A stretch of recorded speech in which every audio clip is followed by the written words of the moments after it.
Welcome back.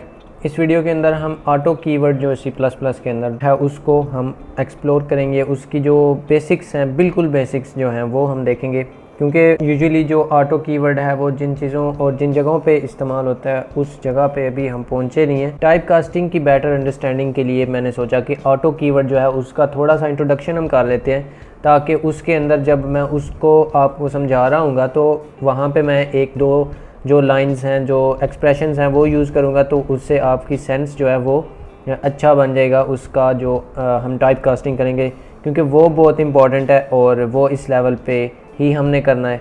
Anyway, तो जो auto keyword होता है वो एक्चुअली क्या करता है, यूजुअली जब भी हम कोई वेरिएबल बनाते हैं तो क्या करता है कि हम स्टार्ट पे उसकी डाटा टाइप लिखते हैं। मतलब हमने कोई इंटीजर बनाना है, कोई भी नंबर हमने इंटीजर बनाना है तो स्टार में हम इंट लिख देते हैं और आगे उसको वैल्यू दे देते हैं कुछ। और जो ऑटो कीवर्ड होता है वो क्या करता है, अब ये इंट जो है ये भी एक कीवर्ड है एज वी नो। तो ऑटो क्या करता है, ऑटो में भी हमारे पास इस तरह से हम ऑटो लिखते हैं और हम आगे लिख देते हैं नंबर, और इसको मैं 10 असाइन कर देता हूँ। तो जो कंपाइलर है वो उसको खुद ये जो नंबर है, ये जो हमने यहाँ पे आइडेंटिफायर बनाया है, ये इसको अपने आप देखेगा कि इसकी मैंने टाइप कौन सी रखनी है। अभी अगर मैं इसके ऊपर इस तरह से होवर करता हूँ तो यहाँ पे एक्चुअली इंट नंबर लिखा हुआ आ रहा है, और इसी चीज़ को अगर मैं यहाँ पे कैरेक्टर बना दूँ, कैरेक्टर बनाना है इस तरह से, और इसके बाद मैं इसके ऊपर होवर करता हूँ तो ये अब वही चीज़ यहाँ पे उसने 4 लिख दिया स्टार्ट पे, यानी कि ये कैरेक्टर बन गया।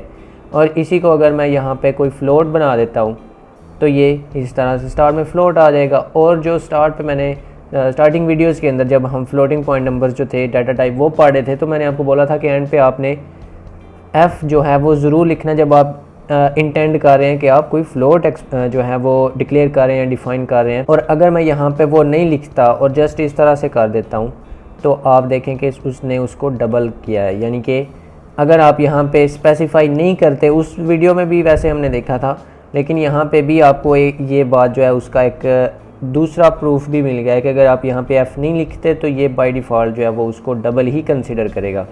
तो इस तरह से ये जो ऑटो कीवर्ड होता है ये कंपाइलर जो है वो खुद देख लेता है। जब हम असाइनमेंट ऑपरेटर की राइट साइड पे जो भी लिखते हैं, जो जिस तरह की भी वैल्यू लिखते हैं, उस हिसाब से वो उसको असाइन करा देता है। और इसको आप जो है वो आउटपुट भी कर सकते हैं ऑफ कोर्स यहाँ पे, बिल्कुल वैसे ही जैसे हम कोई भी नंबर जो है या कोई भी वेरिएबल जो है उसको प्रिंट आउट करेंगे। यहाँ पे स्ट्रिंग लिख लेते हैं दी वैल्यू इज़, और यहाँ पे मैं लिख देता हूँ नंबर, और न्यू लाइन जो है वो भी ऐड कर लेते हैं। तो इसकी जो वैल्यू है वो आपको यहाँ पे मिल जाएगी। अब ये जो वार्निंग आ रही है ये क्लैंग की मौजे हैं, तो इसको आप इग्नोर करें। अगर आप विंडोज़ ऑपरेटिंग सिस्टम पे हैं तो फिर यहाँ पे आपको ये वार्निंग जो है ये देखने को नहीं मिलेगी, लेकिन आप इसको इग्नोर करें। यहाँ पे हमें 12 जो है, जो भी हमने यहाँ पे साइन किया था वो हमें देखने को मिल रहा है। और अगर मैं इसी चीज़ को यहाँ से ऐसे कर देता हूँ तो ये बाय डिफ़ॉल्ट जो है ये इंटीजर है।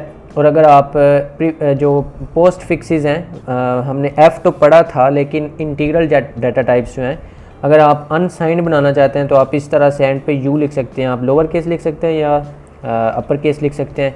ये अनसाइंड इंट जो है अब ये बन जाएगा। और इसी तरह से अगर आप इसको लॉन्ग बनाना चाहते हैं तो आप इस तरह साथ l लिख सकते हैं। अगर लॉन्ग बनाना चाहते हैं तो l लिख सकते हैं। अगर आप अनसाइंड लॉन्ग बनाना चाहते हैं तो ul लिखेंगे। और इनके जो केसेस हैं वो इस तरह से, मतलब आप ऐसे भी लिख सकते हैं अगर आप चाहें उल, अगर आप इस तरह से लिखना चाहें तो भी ये ठीक है। और अगर आप इनमें से, वैसे जो L होता है वो यूजुअली जो है कैपिटल में लिखा जाता है, क्योंकि अगर आप इस तरह से L लिख देते हैं तो ये 1 के साथ थोड़ा सा ना आइडेंटिकल है, तो ये कंफ्यूज कर सकता है। अगर आप ऊपर से कोड जो है उसको क्विकली रिव्यू कर रहे हैं तो आपको देखने में इनकी जो डिफरेंस है, यहाँ पे अगर मैं इस तरह से 1 लिखता हूँ तो ये काइंड ऑफ थोड़ी सी इनके अंदर जो फेमिलियरिटी है वो आपको यहाँ पे नज़र आ रही है थोड़ी थोड़ी।